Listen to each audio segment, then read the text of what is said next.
Chapter 1. Comfortable shoes. Adam Reynolds had never been the kind of man who believed in grand gestures. Love, to him, wasn't fireworks or sweeping orchestras. It was steady, like a heartbeat. It was the quiet certainty that someone would laugh at your worst jokes and still think you were worth the trouble. That was Tabitha Cruz. 3 years together, and he still remembered the first time they met in college. She was sitting cross-legged on the floor of the design lab, surrounded by poster boards and coffee cups, muttering something about color theory being a scam. He'd laughed, too loudly, and she'd looked up with those sharp hazel eyes that seemed to size him up in one glance. Now, years later, she was perched on the edge of their couch, scrolling through wedding inspiration on her tablet, while Adam tried to make sense of the seating chart spread across the coffee table. "Do we really need to invite your cousin Greg?" Adam asked, pencil tapping against the paper. "He called me Alan for 2 years. Tabitha smirked without looking up. "He's family. And he's harmless." "Harmless? He tried to sell me a pyramid scheme at Thanksgiving." "That's just Greg's love language," she teased, finally glancing at him. Her smile was the kind that made his chest loosen, even when he was wound-tight. Adam leaned back, rubbing his temples. "Fine. Greg stays. But if he pitches me essential oils during the vows, I'm walking out." Tabitha laughed, tossing a throw pillow at him. "You wouldn't dare." "Oh, I'd dare," Adam said, catching the pillow midair. "I'd walk dramatically, maybe even throw in a slow clap." She rolled her eyes, but her grin lingered. "You're ridiculous, and you love it," he shot back. "Unfortunately," she said, pretending to sigh. The truth was, Adam loved these moments, the easy banter, the way they fit together without effort.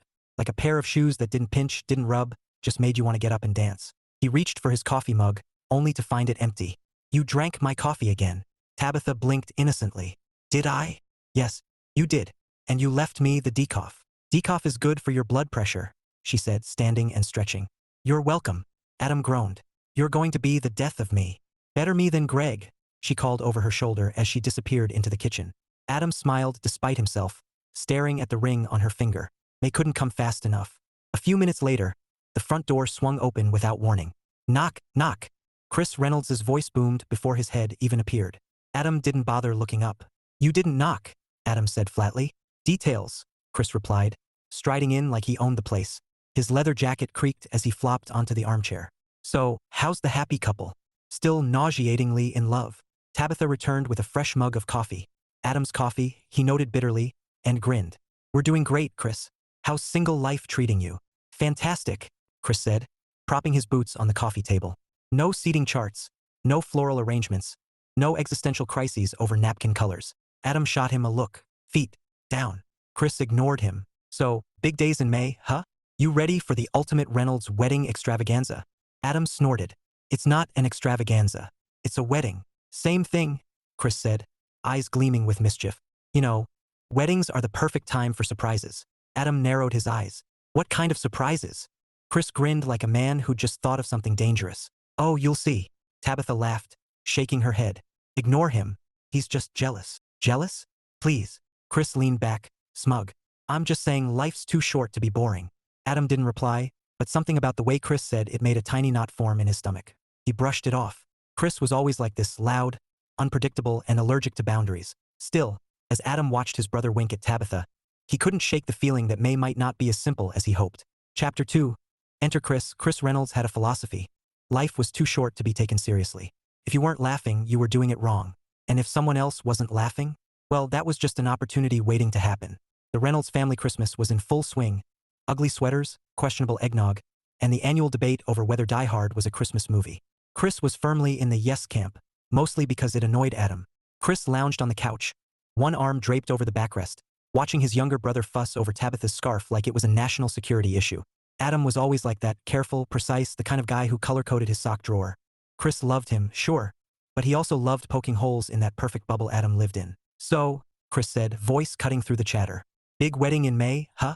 You ready for the ultimate Reynolds family circus?" Adam didn't look up from adjusting Tabitha's scarf. "It's not a circus. It's a wedding." "Same thing," Chris said, grinning. "You know, weddings are the perfect time for surprises." Tabitha laughed, sipping her cider. "Ignore him. He's just jealous." "Jealous? Please." Chris leaned forward, eyes gleaming. "I'm just saying life's too short to be boring."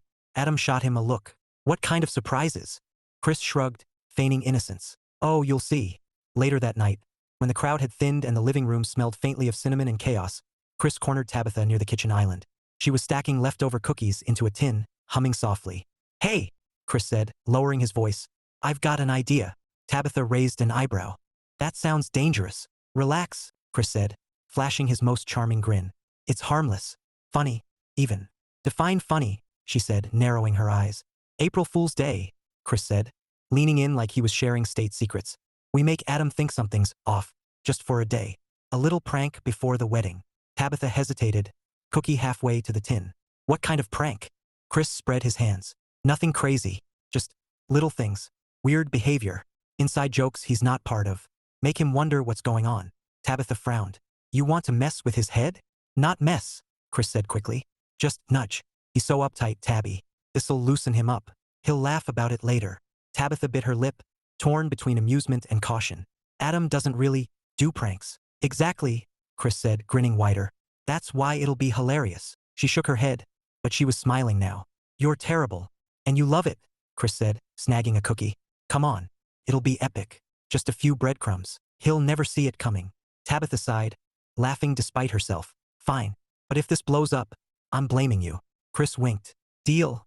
As Tabitha walked away, Chris popped the cookie into his mouth, already plotting. He didn't know exactly how yet, but he knew one thing for sure. Adam was about to have the most memorable April Fool's Day of his life. And Chris? He couldn't wait. Chapter 3. Breadcrumbs begin. Tabitha Cruz wasn't a natural liar. She was the kind of person who blurted out surprises before birthdays and ruined movie twists because she couldn't keep her mouth shut. So when Chris pitched his harmless prank, she thought it would be easy. Just a few inside jokes, a little playful secrecy. Nothing serious.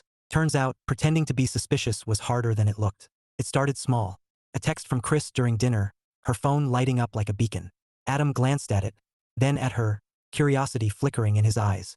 Who's that? He asked casually, spearing a piece of salmon. Tabitha forced a smile. Just a friend. Adam nodded, but his fork paused midair for a fraction too long. She noticed. He noticed that she noticed. And suddenly, the air felt heavier than it should. 2 days later, she and Chris staged a whispered conversation at a mutual friend's game night. Adam was across the room, laughing at something, but she could feel his gaze like a spotlight. Chris leaned in, voice low. You're terrible at this. Tabitha hissed back. You're enjoying this way too much. That's the point, Chris said, grinning. Relax. He's not even looking. He's absolutely looking, she muttered, eyes darting toward Adam. Sure enough, his laughter had dimmed, replaced by that quiet, calculating stare she knew too well. Tabitha swallowed hard. Maybe we should tone it down. Chris smirked. Tone it down? We haven't even started. By the following week, Adam was asking questions. Little ones, slipped into conversation like pebbles tossed into a pond. So, you've been busy lately, he said one night, folding laundry with military precision. Tabitha shrugged, keeping her tone light. Wedding stuff, you know. Aha. He held up one of her sweaters, smoothing the fabric like it had personally offended him. And coffee with a friend? Tabitha froze for half a second before forcing a laugh. You sound like my dad. Adam smiled, but it didn't reach his eyes. Just curious. Later, when she texted Chris about Adam's growing suspicion, his reply came fast. Chris, perfect. It's working. Tabitha, working? He looks like he's about to interrogate me under a heat lamp. Chris, relax. April Fool's is 2 weeks away. Then we tell him and everyone laughs. Tabitha, you better hope so. Tabitha stared at the screen, unease curling in her stomach. She told herself it was fine. Adam would laugh. He always laughed, eventually. But as she crawled into bed beside him that night, his silence felt louder than any joke. Chapter 4. The Growing Pit. Adam Reynolds wasn't a jealous man. At least, that's what he told himself as he stared at the ceiling at 2 in the morning, listening to Tabitha's even breathing beside him. He trusted her. He trusted Chris, well, mostly, but lately, trust felt like a thread stretched too thin, ready to snap. It started with the laughter. Not just any laughter, the kind that sounded like a secret. Tabitha and Chris had shared it at game night, leaning close, whispering like conspirators. Adam had caught the tail end of it. A quick glance exchanged before they straightened up and pretended nothing happened. He told himself it was nothing. He told himself a lot of things. Now, 2 weeks from April Fool's Day, the pit in his stomach had grown teeth. Long day? Tabitha asked that evening, curling up on the couch with her laptop. Her voice was casual, but Adam heard the edge beneath it, or maybe he imagined it. He was starting to imagine a lot. Yeah, he said, dropping his keys into the bowl by the door. Work was work. She smiled faintly, eyes flicking back to the screen. I'm meeting a friend for coffee tomorrow. Adam froze mid-step. Who? Tabitha shrugged. Too quickly. Just a friend. What friend? His tone was sharper than he intended. She blinked, then laughed like he told a joke. You sound like my dad. Adam didn't laugh. I'm serious, Tabby. Her smile faltered. It's nothing. Just catching up. With who? She waved a hand, dismissive. You don't know them. Adam stared at her, the pit in his gut roaring now. He hated himself for thinking it, but the image slammed into his mind anyway. Chris, leaning across a cafe table, grinning that smug grin. Later, in the bedroom, Adam sat on the edge of the bed, phone in hand. He shouldn't. He knew he shouldn't. But his thumb hovered over the location-sharing app like it had a mind of its own. He checked. The next day, when Tabitha left without another word, Adam drove to Chris's apartment. Empty. No car, no lights. His pulse hammered as he gripped the steering wheel, trying to breathe. Maybe it was nothing. Maybe he was losing his mind. But when he saw Tabitha's location ping downtown at a cafe, his gut screamed louder than reason. Adam didn't hesitate. If he was wrong, he'd sit her down and demand answers. If he was right, he didn't finish the thought. He just drove. Chapter 5. The breaking point. Adam's hands gripped the steering wheel so tight his knuckles blanched. The city blurred past in streaks of gray and neon, but his focus was locked on the pulsing on his phone screen. Tabitha. Downtown. Cafe. He told himself he was being irrational. He told himself he'd walk in, see her laughing with some old college friend, and feel like an idiot. He told himself a lot of things. None of them stuck. The cafe came into view. A cozy little place with brick walls and warm lights spilling onto the sidewalk. Adam slowed, heart pounding like a drum in his ears. He scanned the windows, searching for her face. And then he saw them, Tabitha and Chris, sitting side by side in a booth, heads bent close, laughing like they shared the world's best secret. Her hand brushed his arm as she laughed harder, and Chris grinned that infuriating grin, the one Adam had seen 1,000 times, usually right before something blew up. Adam's stomach dropped like a stone. He didn't park. He didn't storm in. He didn't make a scene. He just drove past, eyes fixed on the road, every nerve screaming. The laughter echoed in his head, sharp and cruel, even though he knew it wasn't meant to be. By the time he reached the apartment, his decision was already made. The door clicked shut behind him, and the silence hit like a punch. Their life together, the framed photos, the shared books, the stupid throw pillows she loved, felt foreign now, like he was trespassing in someone else's home. Adam didn't loiter. He moved with mechanical precision, pulling clothes from hangers, stuffing them into a duffel. Laptop, documents, passport, essentials only. No hesitation. When he finished, he stood in the living room for a long moment, staring at the ring on the coffee table. The ring that had once felt like a promise. Now it felt like a joke. Adam set it down gently, almost reverently, and walked out without leaving a note. He didn't need to. They knew what they were doing. They didn't need his narration. The night air was cold against his face as he slid behind the wheel. He knew where he was going, straight to his parents' house, straight to tell them Chris was dead to him. And as the city lights faded in the rearview mirror, Adam felt something break inside him. Not loud, not dramatic, just final. Chapter 6, Lines in the Sand. Adam didn't remember the drive to his parents' house, just the blur of headlights and the steady thrum of anger in his veins. By the time he pulled into the familiar driveway, his duffel sat like a silent accusation in the passenger seat. He didn't knock. He walked in. His mother looked up from the kitchen island, startled. Adam? Honey, what? Where's Dad? Adam's voice was flat, clipped. In the den, she said slowly, eyes flicking to the bag in his hand. Is everything? No, Adam said, already moving. Nothing's fine. His father was in his usual spot, reclined in the worn leather chair, reading the paper like the world wasn't on fire. Adam stopped in the doorway, chest tight. Chris is dead to me, he said, voice low but sharp enough to cut glass. The paper lowered. His father blinked. Excuse me? You heard me. Adam dropped the duffel by the door. I'm done. With him. With all of it. His mother appeared behind him, pale. Adam, what happened? What happened? Adam laughed. A harsh, humorless sound. Your golden child and my fiancée happened. His father frowned, setting the paper aside. Slow down. What are you talking about? I'm talking about walking into a cafe and seeing Tabitha and Chris looking like they're auditioning for a rom-com. Adam snapped. Laughing. Whispering.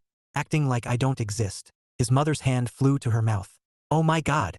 Don't, Adam said, turning on her. Don't act surprised. You've been defending him my whole life. Every screw-up, every stunt. That's just Chris. Well, congratulations. This time, he broke something that doesn't get fixed. Adam, his father began, voice calm in that infuriating way. You need to take a breath. No. Adam cut in, heat rising. I'm done taking breaths while you make excuses. You've always had a double standard. Chris gets a slap on the wrist, I get the lecture. And now? He crosses the line, and you'll still find a way to blame me. His parents stared at him like he'd slapped them. Maybe he had, just not with his hands. Adam grabbed his bag, shoulders rigid. Don't call me. Don't try to fix this. I'm done. Adam, wait. His mother pleaded, voice cracking. He didn't.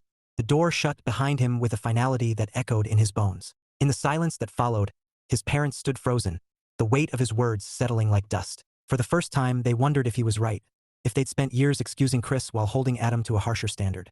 And for the first time, that thought hurt. Chapter 7. Empty rooms. Tabitha Cruz pushed open the apartment door, humming softly, the scent of roasted coffee still clinging to her sweater. She expected to find Adam on the couch, maybe buried in spreadsheets or scrolling through seating charts like a man possessed. Instead, she found silence. "Adam?" she called, setting her bag on the counter. No answer. She frowned, stepping into the living room. The coffee table was bare except for a single object that made her stomach dip. The ring. Adam's ring. Sitting there like a period at the end of a sentence she didn't want to read. "Adam." Her voice cracked this time as she hurried down the hall, flinging open the bedroom door. Empty. The closet gaped like a hollow mouth, his clothes gone. Drawers half empty. The duffel missing from the top shelf. Tabitha's pulse spiked. She ran back to the living room, scanning for a note, a message, anything. Nothing. Her phone was in her hand before she realized it, fingers trembling as she dialed Chris. He answered on the second ring, sounding off. "Tabby? Chris." Her voice was high, panicked. "He's gone. Adam's gone. His stuff, his clothes, everything's gone. And the ring. Oh my God. The ring is on the table." Chris swore under his breath. Okay. Calm down. Calm down," she snapped. "He left, Chris. He knows something. He saw us, didn't he? At the cafe." Before Chris could answer, another voice cut in, sharp and furious. "Is this Tabitha?" Tabitha froze. "Who?" "This is Adam's mother," the voice thundered. "And you'd better start explaining why my son just stormed out of here saying you and Chris betrayed him." Tabitha's knees went weak. "Oh my God." The line erupted into chaos. Chris trying to speak, Tabitha stammering, Adam's parents tearing into them like a hurricane. "You cheated on him with his brother?" His father roared. "No," Tabitha cried. "It's not what you think. We didn't. Oh God, we didn't." "Then what the hell were you doing sneaking around and laughing behind his back?" His mother shot back. "It was a joke," Chris blurted. "Just a prank." "A prank." The word cracked like a whip.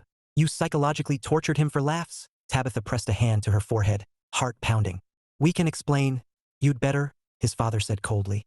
"Because right now, both of you look like the worst kind of fools." Tabitha ended the call shaking, the weight of what they'd done crashing down like a tidal wave. She thought it would be funny. She thought Adam would laugh. But Adam wasn't laughing.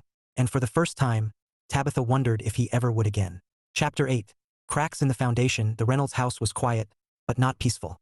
The kind of quiet that follows a storm, heavy and brittle, like the walls themselves were holding their breath. Adam's mother sat at the kitchen table, hands wrapped around a mug she hadn't touched.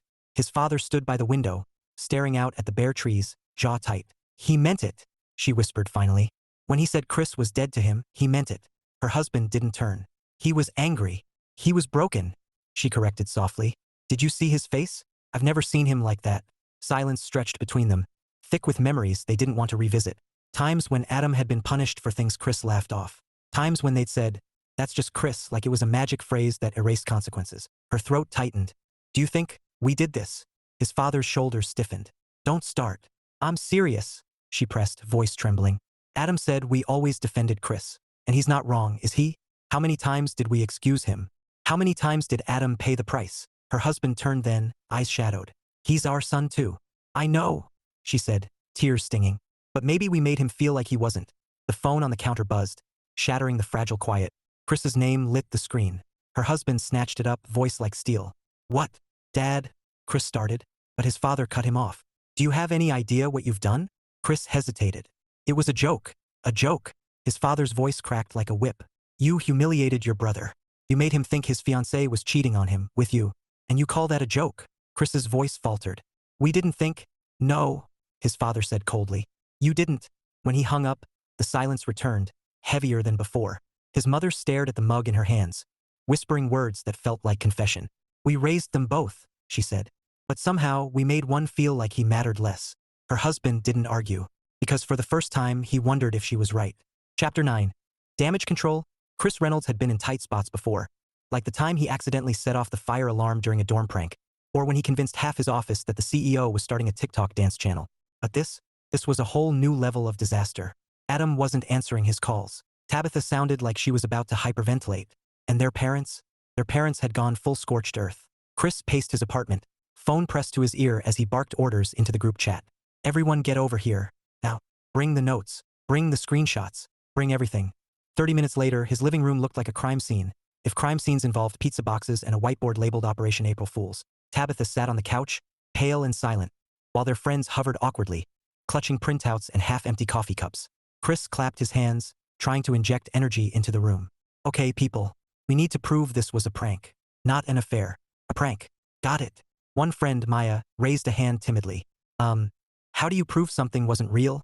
Chris threw his arms wide. With evidence. Notes. Plans. Look. He grabbed a notebook and flipped it open, jabbing at the page. See. Stage whisper at game night. Inside joke about coffee. This is gold. Tabitha groaned, burying her face in her hands. This looks like a conspiracy board. It is a conspiracy board, Chris said proudly. But a funny one. Funny. Tabitha shot him a glare sharp enough to cut steel. Adam left me, Chris. He left. He thinks I cheated on him, with you. Chris winced. Okay. Yeah, that part's bad. Bad. Tabitha's voice cracked. His parents hate me. My parents hate me. And Adam, God. Adam looked at me like I was a stranger. The room fell silent for a beat, the weight of her words settling like a stone. Chris swallowed hard, forcing a grin that felt brittle. Look, we'll fix this. We'll show everyone the plan, the notes, the texts. They'll see it was a joke. Maya muttered under her breath. A joke that ruined a wedding. Chris ignored her. We just need to get Adam in a room. Once he sees this, he'll understand. Tabitha lifted her head slowly, eyes blazing. And if he doesn't? Chris hesitated, the grin slipping. Then we apologize. Profusely. Like, groveling on the floor level. Tabitha stared at him for a long moment, then whispered, You have no idea how much damage you've done. Chris didn't argue, because for the first time he was starting to believe her. Chapter 10. The invitation. 3 months had passed since Adam Reynolds walked out of his apartment and left a ring on the coffee table like a silent verdict. 3 months of quiet mornings, long runs, and nights spent in an apartment that didn't echo with someone else's laughter. He wasn't happy, not yet, but he wasn't drowning anymore. That counted for something. The knock came on a Tuesday evening, sharp and insistent. Adam opened the door to find his mother standing there, clutching her purse like it was a lifeline. Adam, she said softly, can we talk? He hesitated, then stepped aside. Sure. She sat at the edge of the couch, posture stiff. Your father and we've been thinking about everything. Adam leaned against the wall, arms crossed. And we want you to hear them out, she said carefully. Tabitha, Chris, everyone, just once. Adam laughed, a short, bitter sound. Why? So they can tell me how funny it was. Her eyes glistened. No, so you can have closure. He stared at her for a long moment, the old anger stirring, but weaker now, like embers instead of flames. Closure, he repeated. Yes, she whispered. Please. Adam exhaled slowly, rubbing the back of his neck. He was tired of the drama, tired of the wait. Maybe this was the only way to put it down. Fine, he said at last. One meeting, then it's done. Her relief was palpable. Thank you. That night, Adam sat alone in his apartment, staring at the city lights. He didn't know what he'd say. He didn't know if he'd shout or stay silent. But he knew one thing. Whatever happened in that room, it wouldn't change the truth. Some things broke and stayed broken. Chapter 11. The Reckoning. The Reynolds living room had never felt so crowded. Both sets of parents sat stiffly on the couches, faces carved from stone. Tabitha perched on the edge of an armchair, pale and trembling, while Chris stood near the fireplace, hands shoved deep into his pockets like he could hide inside them. Adam walked in calmly, duffel slung over his shoulder, and set it down without a word. The silence was thick enough to choke on. His father cleared his throat. Adam, thank you for coming. Adam didn't look at him. His gaze swept the room, landing on Tabitha. Then Chris. You wanted to explain, he said flatly. So explain. Chris jumped first, words tumbling out like marbles. It was a prank, man. Just a joke. April Fools. Adam held up a hand, and Chris froze. No excuses. No jokes. Just tell me what you did. Tabitha swallowed hard, voice shaking. We thought it would be funny. To act a little suspicious. Inside jokes, secret texts. Just for a few weeks. Then we'd tell you and everyone would laugh. Adam stared at her, expression unreadable. Laugh. Yes, she whispered. We never cheated. I swear. Chris nodded frantically. Never. It was all fake. We even kept notes. Look. He grabbed a folder from the coffee table, flipping it open to reveal scribbled plans. Stage whisper at game night. Coffee excuse. It was all part of the setup. Adam glanced at the papers, then back at them. His voice was calm, almost gentle, and that was worse than shouting. So let me get this straight, he said. You purposefully made me think my fiancée was cheating on me with my brother. You were so convincing that I followed you. I saw you together. And you want me to believe that was funny. Tabitha's eyes brimmed with tears. We didn't think. No. Adam cut in, his tone like ice. You didn't think. Because there are only two possibilities here. Either you were cheating on me with my brother and trying to cover it up, or you weren't cheating, and neither of you has enough respect for me to realize how cruel this was. Chris flinched. Adam, in either case, Adam continued, voice steady, you betrayed me. The room was silent except for the sound of Tabitha's quiet sobs. Adam stood, shouldering his bag. This is the last time I'm going to talk about this, he said. Both of you are dead to me. His mother whispered his name, but he didn't stop. He walked out with what dignity he had left, leaving behind the wreckage of a family that would never be the same. Outside, the air was sharp and cold, but Adam felt lighter than he had in months. Not happy, not whole, but free. Chapter 12. The fallout. The living room was silent after Adam left, but it wasn't the kind of silence that felt empty. It was the kind that pressed down like a weight, suffocating and relentless. Tabitha sat frozen in the armchair, tears streaking her cheeks, her hands gripping the edge like it could keep her from falling apart. Across the room, Chris stood rigid, staring at the door as if his brother might walk back in and say it was all a misunderstanding. He didn't. Tabitha's mother broke the silence first, voice sharp and trembling. What were you thinking? Tabitha swallowed hard, her throat raw. I thought it would be funny. Funny. Her father's voice cracked like a whip. You destroyed your own wedding for a joke. Chris flinched as Adam's father turned on him. And you? God, Chris, how could you do this to your brother? Chris opened his mouth, but nothing came out. For once, the man who always had a comeback had nothing. Tabitha whispered, barely audible. I didn't think he'd leave. Her mother's eyes blazed. You didn't think at all. The friends who had been in on the prank hovered near the doorway, pale and silent, clutching their notes like they were evidence in a trial they were losing. Maya spoke up timidly. We thought he'd laugh. Adam's mother turned on her, fury simmering. Laugh? You made him believe the two people he trusted most betrayed him. That's not a joke. That's cruelty. Maya shrank back, muttering, we didn't mean. No. Adam's father cut in coldly. You didn't mean. And now you've burned bridges that may never be rebuilt. Tabitha pressed her hands to her face, sobs breaking free. I loved him, she whispered. God, I loved him. Chris stared at the floor, voice hollow. He was my brother. The room fell silent again, but this time it wasn't just heavy. It was final. They all felt it. The prank wasn't just a mistake. It was a fracture that ran deep, splitting families, friendships, futures. And for the first time, Tabitha and Chris understood the full scope of what they'd done. Chapter 13. New Horizons. Adam Reynolds sat on a park bench, the late spring sun warm against his shoulders. The world felt different now. Quieter, sharper, like someone had turned down the noise and left only what mattered. 3 months ago, he'd walked out of a house full of voices and slammed the door on a life he thought was permanent. Today, he was breathing easier. Not healed, not whole, but lighter.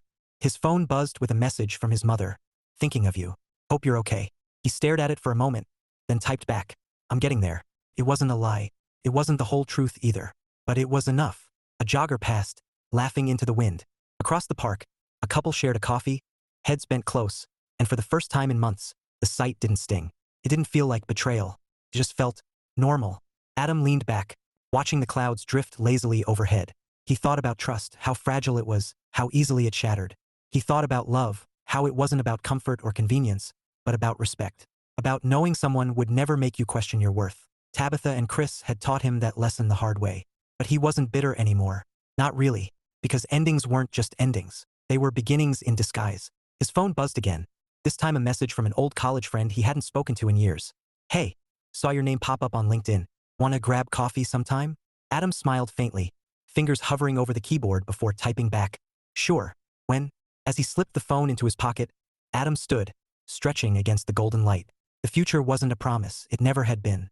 But it was a possibility. And for the first time in a long time, that felt like enough. He walked toward the park exit, the sound of laughter trailing behind him, and thought, not about what he'd lost, but about what he might find. Epilogue. 5 years later, the church was bathed in golden light, the kind that made everything feel like a promise. Adam Reynolds stood at the altar, his heart steady, his smile easy. Beside him, the woman who reminded him he could still love, his bride, walked down the aisle in a gown that shimmered like morning sunlight. She wasn't Tabitha. She wasn't a ghost from the past. She was his future, and every step she took toward him felt like a quiet miracle. Adam's parents sat in the front row, faces glowing with pride. They had long since stopped defending Chris, stopped brushing off his mistakes with "that's just Chris." They measured him by his actions now, and those actions had cost him dearly. Chris still tried to reach out. Texts, calls, even a letter once, but Adam never answered. Not out of anger. That had burned away years ago. But peace was fragile, and Adam wasn't willing to risk it for people who had already proven they couldn't be trusted. Far away, in a quiet bedroom in her parents' house, Tabitha watched the wedding on a live stream. Her hands trembled as she wiped tears from her cheeks, bittersweet tears that tasted like regret and relief all at once. She whispered to the empty room, voice breaking, "I'm glad he found someone who doesn't play games with his heart." The breakup had hit her hard. She'd been angry for a long time. At Chris, at herself, at the world, even at Adam for walking away. But deep down, she knew he was right. Trust wasn't something you toyed with. It was something you guarded. And she swore, if she ever got another chance at love, she would guard it like Fort Knox, even if it meant losing every friend she had. Never again would she give anyone a reason to doubt her loyalty. Back at the altar, Adam reached for his bride's hands, warmth flooding his chest. The music swelled, and for the first time in years he felt whole. Not because he'd forgotten the past, but because he'd chosen not to live there.